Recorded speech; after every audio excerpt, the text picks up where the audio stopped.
तो now we have to discuss 5 defines, जिसमें पहले डिफाइन हमारे पास है फोटो फेरोइलेक्ट्रिसिटी। फोटो फेरोइलेक्ट्रिसिटी एक तरह की कैरेक्टरिस्टिक्स है एक मटेरियल की, जैसे ही उसके ऊपर बाहर से कोई रोशनी या फील्ड पड़ती है तो वो मेटल जो है वो पोलराइज नेचर या डाइपोल नेचर को शो करता है, और ये एक परमानेंट नेचर होती है। इस नेचर को कहते हैं फेरोइलेक्ट्रिसिटी। उसके बाद दूसरी डिफाइन है फोटोवोल्टिक इफेक्ट। इसका मतलब होता है जब लाइट पड़ती है किसी भी मेटल पर और वो इलेक्ट्रिसिटी जनरेट करे, जैसे कि सोलर सेल्स करते हैं या सोलर हमारे पास प्लेट्स करती हैं, तो इसको फोटोवोल्टिक इफेक्ट भी कहा जाता है। एक्साइटोन क्या होता है? एक सेमीकंडक्टर के अंदर एक तरफ होल पेयर्स होते हैं, एक तरफ बॉन्ड पेयर्स होते हैं। जैसे ही इन दोनों होल्स और बॉन्ड्स का होल्स का और इलेक्ट्रॉन्स का एक पेयर बनता है, उसे एक्साइटोन कहा जाता है।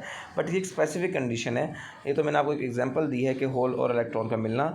असल में जब एक ना फोटोन एक्साइट है, एक फोटोन एक्साइट हुआ and electron leaving behind a positively charge, तो एक इलेक्ट्रॉन जो है वो एक निकलते हुए क्या करता है, पॉजिटिव चार्ज पीछे छोड़ जाता है, positive charge hole in a semiconductor. तो इस कंडीशन को कहते हैं एक्साइटोन।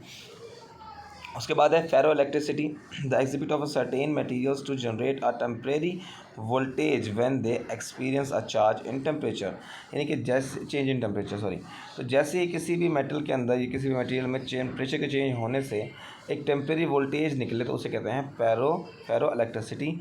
और उसके बाद हमारे पास सोलर सेल है, जो कि आप अच्छी तरह जानते हैं, a device that convert sunlight directly into electricity using the photovoltaic effect.